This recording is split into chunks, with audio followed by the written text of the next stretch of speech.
That feeling when you're trying to stay ahead. Yeah. New skills, information flying at you. It feels like overload sometimes. You want to know what's important, but without getting totally swamped. Absolutely. That's why we're here. Welcome to the deep dive. We take all that info, boil it down, and give you the key insights. Think of it as us doing the heavy lifting.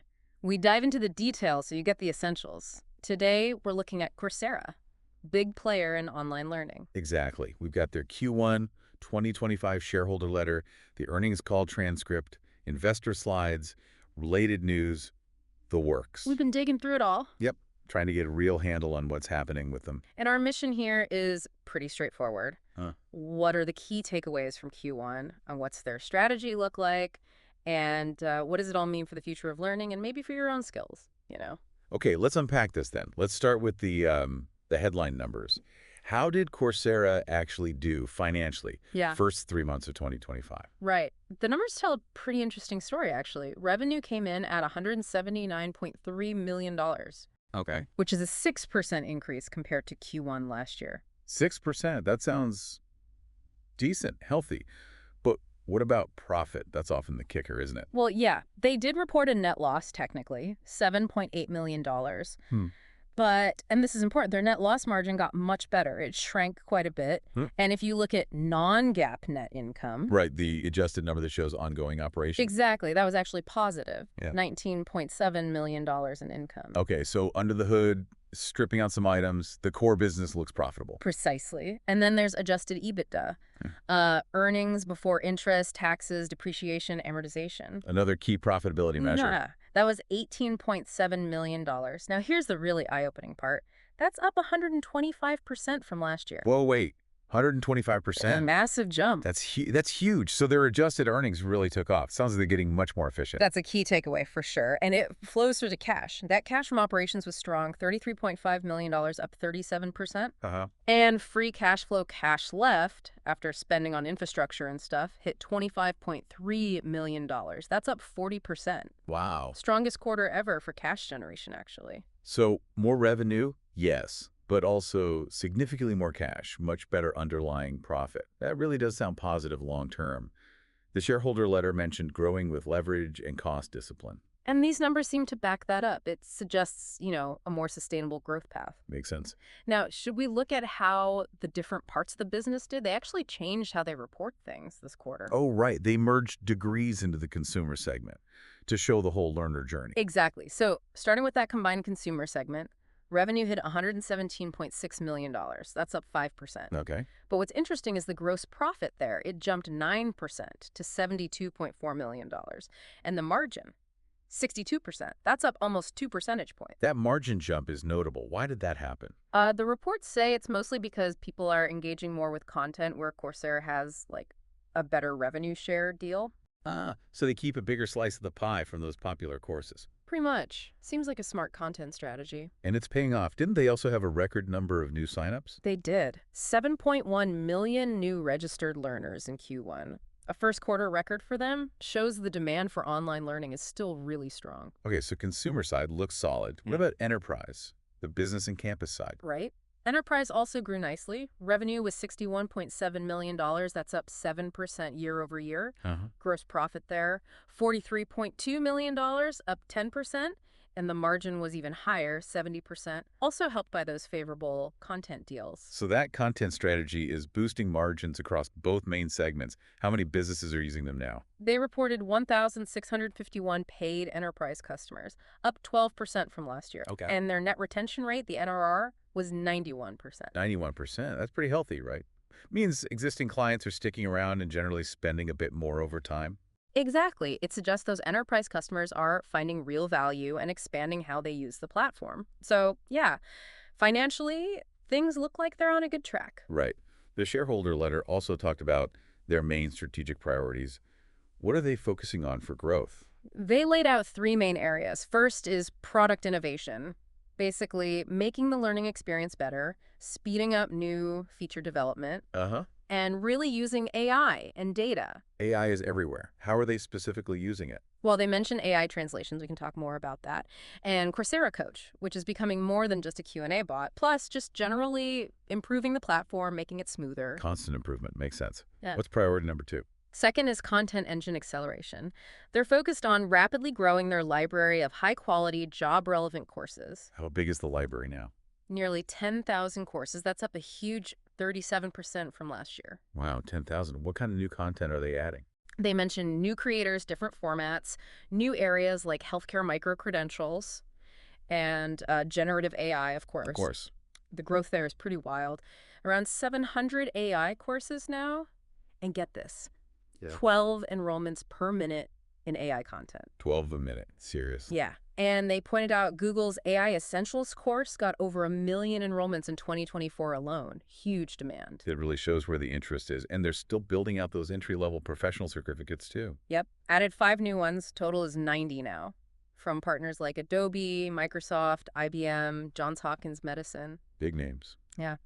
And their design is direct paths to jobs. Plus, over 30 of them now have college credit recommendations, which is a big deal. They're also making more of their own content now. Gives them more control, potentially better economics, and, a way to test new ideas. Right, let them experiment.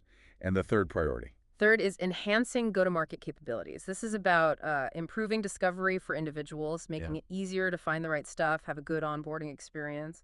Making it sticky from the start. Exactly. And communicating the value clearly. They talked about career-based discovery as a key part of this, plus optimizing sales for enterprise. Career-based discovery. How does that work for someone using the site? It's about linking Coursera's credentials courses, certificates directly to specific jobs people want.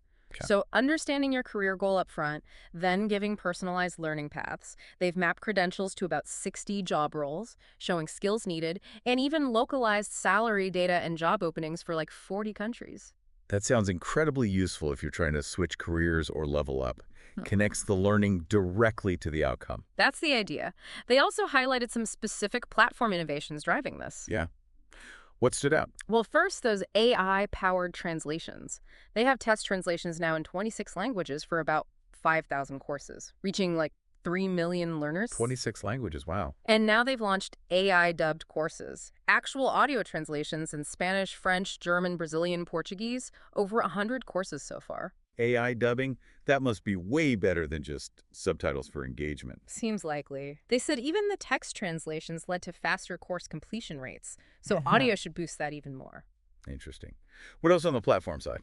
They talked a lot about Coursera Coach. It's evolving, not just course Q&A anymore. It's offering career guidance, helping instructors design better courses, even doing some customer support. So becoming a more central helper tool. Yeah. And they have this Coach Dialogues feature. Lets instructors build interactive, personalized bits into their courses. Early signs show it boosts engagement. Cool. And we touched on career-based discovery already, but they really push the personalization and that local job market data.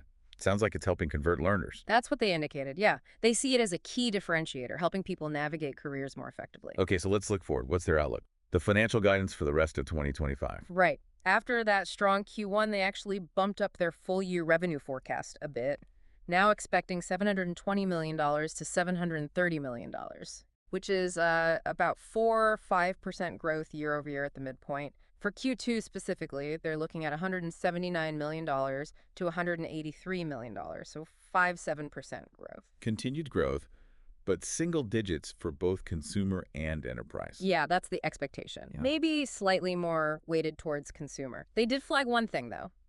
They expect revenue from the degrees product to actually decline. Interesting. Just after they merged it into consumer reporting.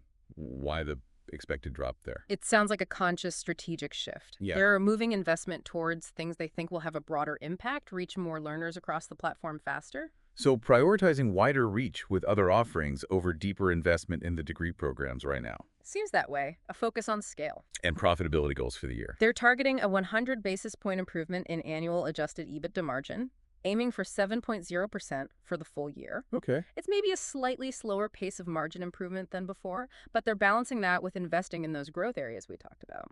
Sounds like a pragmatic balance. Growth plus efficiency. What did the leadership, the CEO and CFO, emphasize? The new CEO, Greg Hart, really focused on accelerating innovation, content growth, and the go-to-market stuff. He sees streamlining the business, merging consumer and degrees, as key to focusing on the learner. Seems very optimistic about Coursera's role in shaping education and meeting that global skills demand. Right, sounds like clear priorities. And the CFO. Ken Hahn mainly highlighted the improved gross margins and the disciplined cost management as driving that strong Q1 performance. Makes sense. And of course, this is all happening in the broader context of higher ed and online learning. What do they say about the market? They pointed to the huge size, $2+ trillion higher ed market, and the ongoing shift to online. Plus, the impact of automation, the need for digital skills. They referenced World Economic Forum data on upskilling needs and top future jobs. Yeah, that skills gap is a huge tailwind for them, isn't it? Absolutely. And they stress their global reach, 175 million learners now. Key markets, US, India, Mexico, Brazil, plus their network of over 350 university and industry partners. Hmm. And it's worth remembering they're a public benefit corporation, a B Corp. So that social impact mission is built into their structure. Right. So, okay, let's try to wrap this up. The big picture for Coursera in Q1 2025 seems pretty solid, right? Yeah, definitely. Solid financials, especially cash flow and adjusted profit, they've simplified the business focus. They're investing heavily in AI features, expanding content like crazy, especially in hot areas like Well, AI itself. right. There's that strategic pullback on degrees investment, but the overall outlook seems positive, even with, general economic uncertainty. Just for you listening, what's the takeaway? It really seems like online learning is getting more accessible, more personalized. Exactly. Platforms like Coursera are offering really targeted ways to get skills for your career, whether it's moving up or moving sideways. That focus on jobs, on local market data, that's powerful stuff for navigating your own path. Definitely. If you're thinking about staying competitive, exploring these platforms, especially in digital skills, AI, it just seems like a smart, accessible move these days. Yeah, and it brings up a bigger thought, doesn't it? How are these platforms changing not just education, but maybe even access to opportunity, democratizing skills for the future workforce? Mm. What role does this kind of continuous learning play, not just for you individually, but for society adapting? Something to think about as you figure out your own next steps in learning.